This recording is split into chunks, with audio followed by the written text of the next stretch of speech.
चलिए, आपकी बात मानते हैं। पहलगाम भारत का आपके हिसाब से कराया हुआ था पाकिस्तान के हिसाब से, और वो कश्मीरी लड़के आतंकवादी थे जिन्होंने ये अंजाम दी थी दुस्साहसिक घटना लोमहर्षक।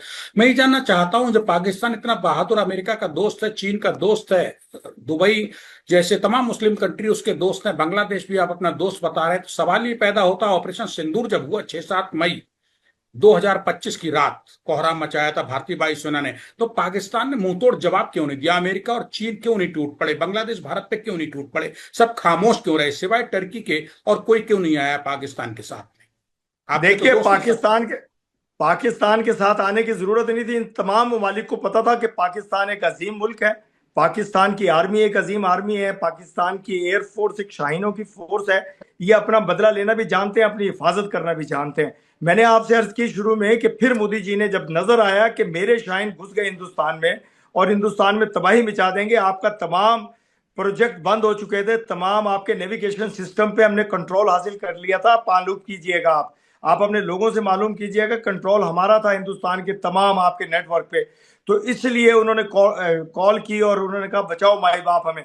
तो तब ट्रंप ने एक्शन लिया। हम भी नहीं चाहते थे लोगों का मरना, हम भी नहीं चाहते थे कि हिंदुस्तान में मरे या पाकिस्तान में मरे, एक इंसान मरता है, एक इंसान का मरना पूरी इंसानियत का मरना होता है। हमने इंसानियत को बचाया, हमने पाकिस्तान को नहीं बचाया। पाकिस्तान को हम जानते हैं कि कैसे बचाना और कैसे हिफाजत करनी है। आपको मैं यही कह रहा हूँ कि सोच बदलिए, खुदारा सोच बदलिए। जब सोच बदलेंगे खित्ता बदलेगा, अमन आएगा। जब अमन आएगा आप लोग भी मजे से सोएंगे, हम भी सोएंगे। आपने अर्ज की कि पाकिस्तान बीच में कोशिश कर रहा है। पाकिस्तान ने तो इतना अजीम कारनामा किया, जंग रुकवाई। देखें, सिर्फ जंग रुकवाना, लाखों लोगों का मरना, अगर लाखों लोगों को मरने से बचाने के लिए पाकिस्तान इंटर हुआ और उसने जंग रुकवा दी, मैं समझता हूं पाकिस्तान की इससे बड़ी कामयाबी दुनिया में रहती दुनिया तक नहीं बन सकती किसी मुल्क की। दूसरी बात यह है कि जो गलत फहमी है वो आहिस्ता आहिस्ता दूर होती है। मैंने आपके एक प्रोग्राम में, इंडिया के प्रोग्राम में पहले भी कहा था कि कोनी पे चोट लग जाए तो 10 दिन आराम नहीं आता है। लाखों लोग शहीद हुए हैं ईरान में। ईरान का लीडर खamenei मारा है, शहीद किया है उसने इसराइल बेगैरत ने। मैं बेगैरत कहता हूं इसराइल को। अमेरिका को फंसाया इस दलदल में, जंग की दलदल में इसराइल ने। अमेरिका को जब समझ आया, देर हो चुकी थी, लेकिन फिर भी अच्छा है कि जंग रुकी, अमन हुआ, छोटे मोटे पटाखे चलते रहेंगे। इंशाल्लाह हम कोशिश कर रहे हैं सिफारती बुनियादों पर, सिफारती तरीके से तमाम ममालिक को मिला करके। इंशाल्लाह आप देखते जाइए।